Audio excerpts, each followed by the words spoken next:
আসসালামু আলাইকুম। কেমন আছেন আপনারা সবাই? আলহামদুলিল্লাহ আমি ভালো আছি। আমি চলে আসলাম আজকে সন্ধ্যার একটি নাস্তা হিসাবে একটি পিঠা বানিয়ে নিব। তো তার জন্য আমি নিয়েছি এখানে চালের গুঁড়ো নিয়েছি 1.5 কাপের মতো হইব। এটা উঁচা করে ভরে দিয়েছি, আর একটু দিব। নারকেল নিয়েছি প্রায় গলা কাপের মতো। খেজুরের গুঁড়ো নিয়েছি একই রকম, নারকেলের গুঁড়োর সমান। এখন আমি ফার্স্টে চালের গুঁড়োটাকে সিদ্ধ করে নিব পিঠাটা বানানোর জন্য। চালের গুঁড়ো আগে দিয়ে দিব।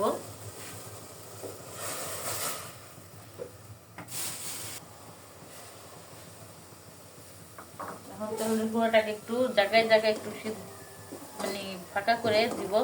আর এখন আমি ঢাকনা দিয়ে একটু ঢেকে দিব 2-1 মিনিটের জন্য। জালটাকে একটু কমিয়ে দিব। ঢাকনা দিয়ে ঢেকে দিলাম। এভাবে আমি আটাটাকে আগে সিদ্ধ করে নিব। আমি একটু লাড়া দিয়ে দিতেছি চালের গুঁড়াটাকে, যাতে ভালো করে সিদ্ধ হয়ে যায়। আমি আবার একটু ঢেকে দিব, আর একটু ভালো করে সিদ্ধ হোক। আর একটু ঢেকে দেবো। জালটাকে আর একটু লো হিটে দিয়ে দেবো, একেবারেই কমিয়ে দিব।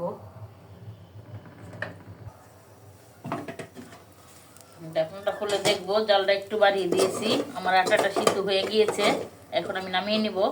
আমার আটাটা ওই সাইডে সেনে নেক, আর আমি এই সাইডে একটু পুর বানাই নিব।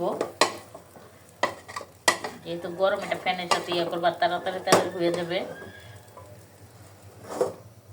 নামিয়ে দিলাম।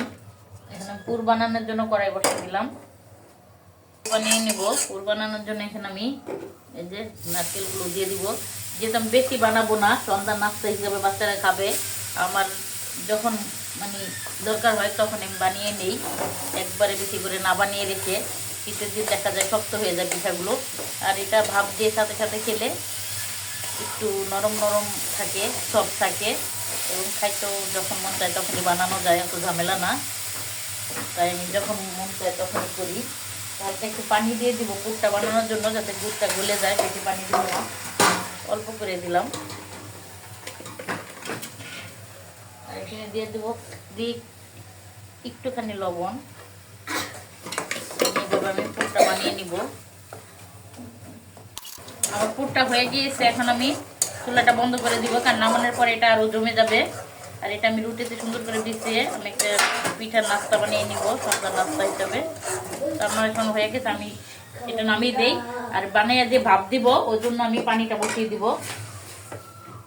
এটা এদিকটা ভাপে হতে থাক, আর আমি এদিকটা রুটিটা বেলে নেই। পিঠার জন্য আমি রুটি বেলে নিতেছি। রুটিটা মোটা হবে, আর বেশি আমি গুঁড়ো লাগাবো না, এমনি ইয়ে করবো। পুরটাকে আমি এভাবে ভরে নিয়েছি। এখন এটাকে রোলের মতো বলে নিব।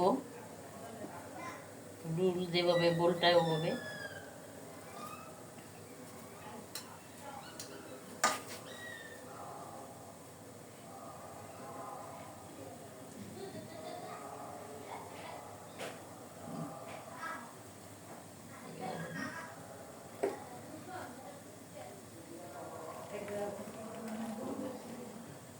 বুলটে নিব।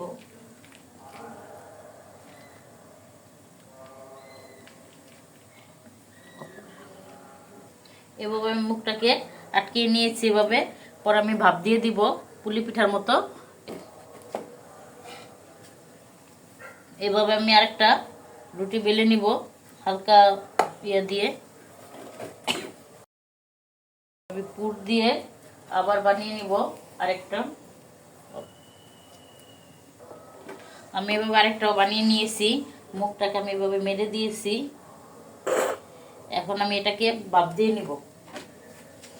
দেখুন, ভাপের জন্য এখানে আমি পানি বসিয়ে দিয়েছিলাম। আমার এই যে ভাপ উঠে গিয়েছে। এভাবে বেহেন দিয়ে দুইটাকে ভাপ দিয়ে নিব।